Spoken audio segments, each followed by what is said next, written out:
Hi, this is the next part of the Trivium study guide. Excuse me, so I've got a hair on my screen. This one's the Trivium, which is general grammar, formal logic, and classical rhetoric, or rhetoric, whichever you want to call it. The quadrivium is arithmetic, geometry, music, and astronomy. The trivium, which pertains to mind. The elementary three. Grammar. Discovering and ordering facts of reality comprises basic systematic knowledge. Not only the rules developed and applied to the ordering of words/concepts for verbal expression and communication, but our first contact with conscious order as such. This is the initial self-conscious technique used improperly, discursively, or sequentially organizing a body of knowledge from raw factual data for the purpose of gaining understanding through logic, and thus also organizing the individual human mind. It is the foundation upon which all other methods of organization and order are built. Special grammar properly relates words to other words within a specified language like English, Russian, or Latin. General grammar relates words to objects. General grammar relates words to objective reality in any language and applies to all subjects as the first set of building blocks to integrated or fully mindful objective knowledge. A body of knowledge which has been gathered and arranged under the rules of general grammar can now be subjected to logic for full understanding, which emphatically is a separate intellectual procedure. Logic. Developing the faculty of reason in establishing valid, i.e. non-contradictory relationships among facts yields basic systematic understanding. It is a guide for thinking correctly. Thinking without contradiction, more concisely, it is the art of non-contradictory identification. The work of logic is proof. Proof consists of establishing the truth and validity of a concept or proposition in correspondence with objective factual reality, by allowing a self-consistent chain of higher-level thoughts back down to foundational primary concepts or axioms, i.e. existence, consciousness, and causality. It is a means of keeping us in touch and grounded to objective reality in our search for valid knowledge and understanding. Logic brings the rhythm of the subjective thoughts of the mind and the subsequent actions of the body into harmony with the rhythm of the objective universe. This is the intended tone of the entire letter, to amicably synchronize individual mental processes and their attendant actions with the processes of our surrounding natural factual existence over the period of a lifetime. Rhetoric. Applying knowledge and understanding expressively comprises wisdom, or in other words, it is systematically usable knowledge and understanding to explore and find the proper choice of methods for cogently expressing the conclusions of grammar and logic on a subject in writing and or oral argumentation, oratory. The enunciation of these conclusions is called a statement of rationale, a set of instructions deduced from the rationale for the purpose of application of those conclusions in the real world is called a statement of protocols. Discovering and arranging knowledge, a body of knowledge under general grammar. Fully understanding that knowledge under formal logic, and wisely expressing the use and using that knowledge and understanding under classical rhetoric or rhetoric, are three distinctly different but interrelated disciplines which yield when applied as an integrated unit truth. The quadrivium, which pertains to matter and quantity. The advanced four. Mathematics. Number in itself, which is a pure abstraction that is outside of space and time. Geometry. Number in space. Music or harmonic theory. Number in time. Astronomy. Number in space and time. Number, geometry, harmonics, cosmology. The subjects of the quadrivium, originally organized by Pythagoras, the ancient Greek philosopher, provided much of the more advanced study prior to the integration of the science of physics by Galileo and Isaac Newton. Even if they existed, we don't know if any of these people existed. We don't know. We weren't there. We can't say if they existed or not. We don't know. They were just made up for all we know. We don't know, but we'll take it that they were real. We don't know. This integration precipitated the rise in studies of other specialised sciences, but again, you can see the sensible and consistent manner in which the material of knowledge was presented in the Middle Ages. The trivium was a method of learning presented in primary education, and the quadrivium comprised of subjects to be learned by scholars in secondary education. Tertiary education provided professional study. Today, the methods of learning and thinking via the trivium have not been surpassed, even as the galaxy of subjects to be explored and learned has expanded immensely. Oh, hang on. We got a pussycat.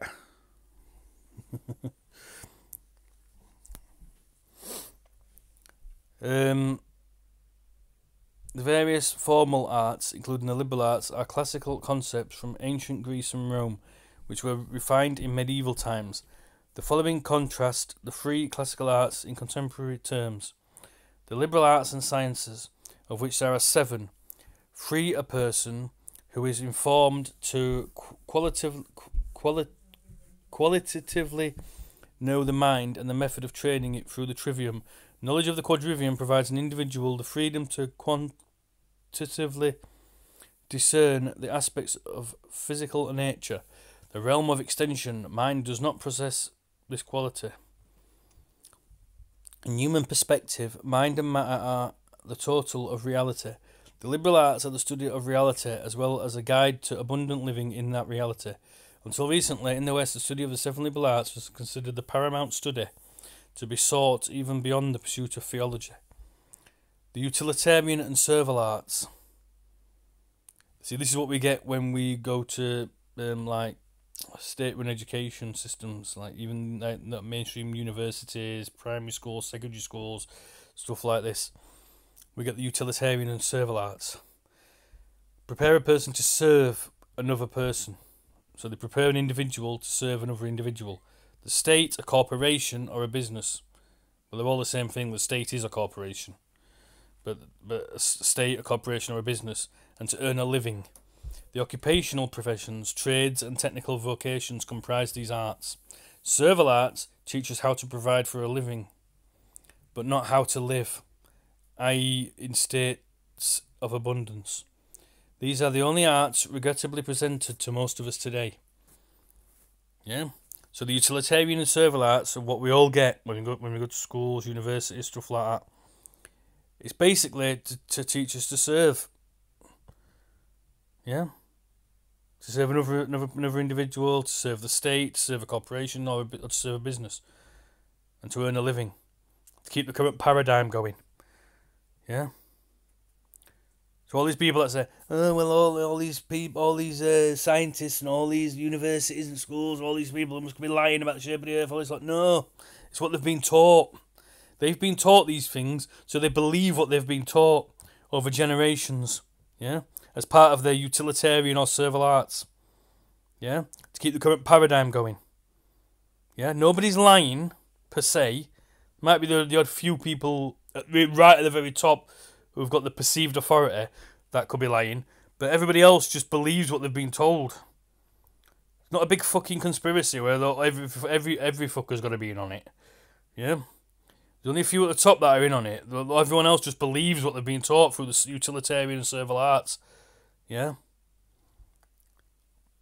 to keep the current paradigm going, to get a job, to serve the state and stuff like that. You know what I mean?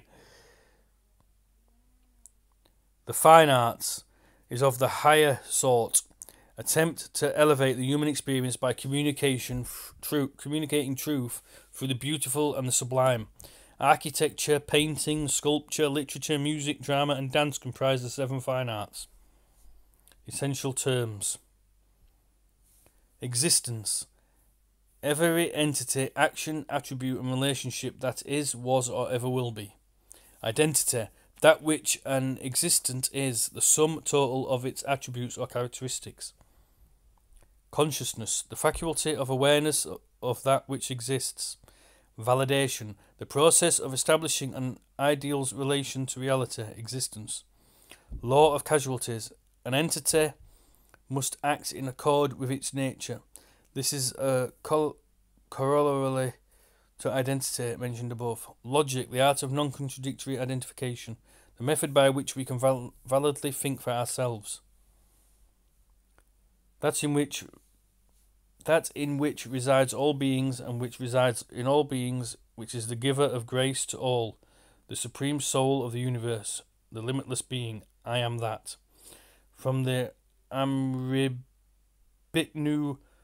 Upanishads of ancient India.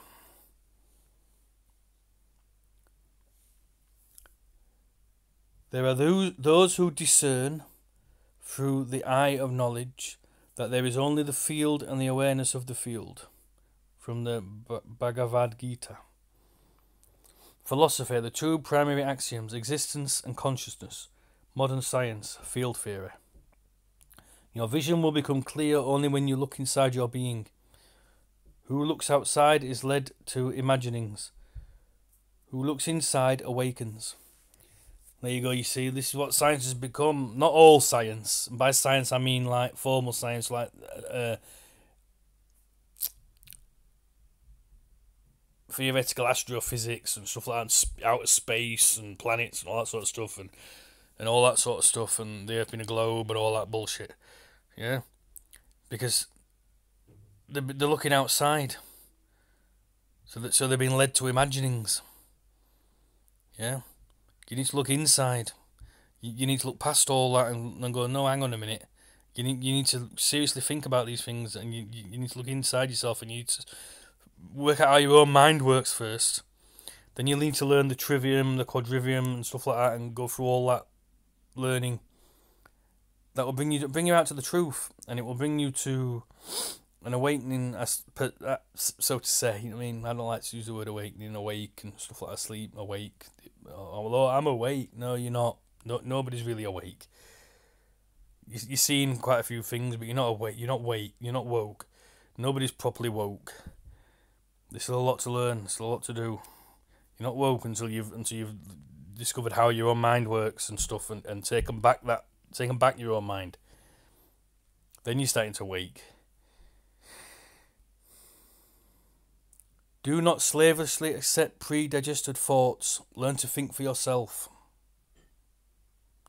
The key to effective education. The education which was provided to the upper 0.5% in Prussia, or learning how to learn and think systematically, is the application of the first three of the 7 liberal arts and sciences, the Trivium in each of its 3 manifestations. The subjects of the Trivium. This threefold method reflects the natural human psychology of assimilating knowledge. Rules of general grammar to concisely organize a body of knowledge. Rules of formal logic with which to produce understanding by finding non-contradictory relationships, eliminating contradictions within that body of knowledge, and to objective reality, in which there are no contradictions. Like the physics of water.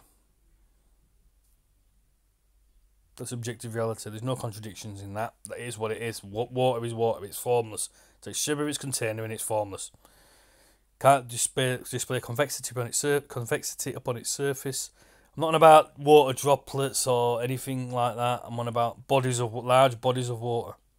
Yeah. I'm not on about water droplets or some bloody water floating around on the ISS or something like that, because we don't live in their contrived conditions. We don't live in them conditions. We live here on Earth in atmospheric pressure. Yeah. Rules of classical rhetoric to produce wisdom with which to cogently express and use the understanding garnered from the body of knowledge. The Trivium as an age-appropriate division for training and education in childhood and adolescence. This takes account of the changing capacities in the instrument of study, the mind, as it matures into adulthood. Grammar, level ages 4 to 9. Training in self-discipline, memory work and primary informal presentation of language-based subjects as in spelling, phonetic reading, foreign languages and absorbing factual data. Introduction to elementary numbers and arithmetic, addition, subtraction and multiplication tables. Logic level is ages 10 to 14.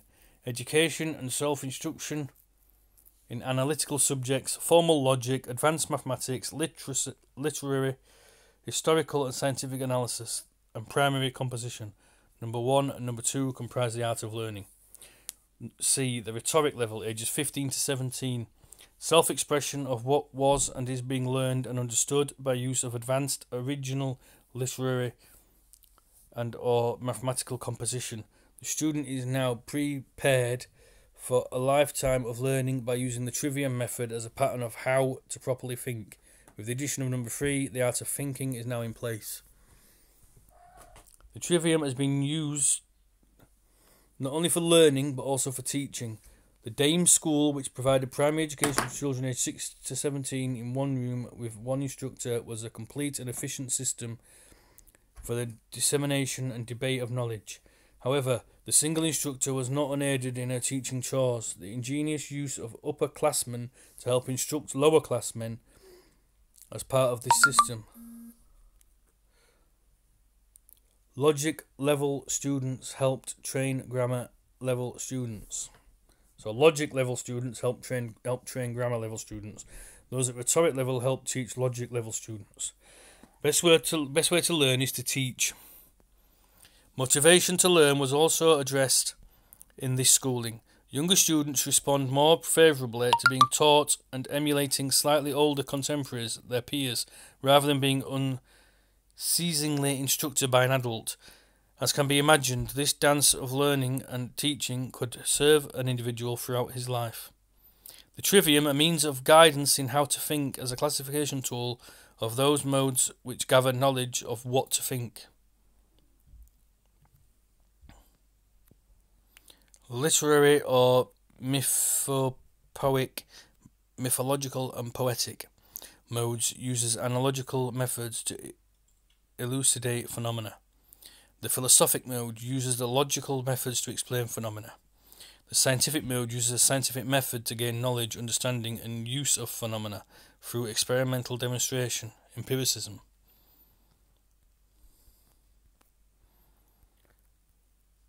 That's it for that one. We're going to go on to this one next. Discussion on consciousness and cognition.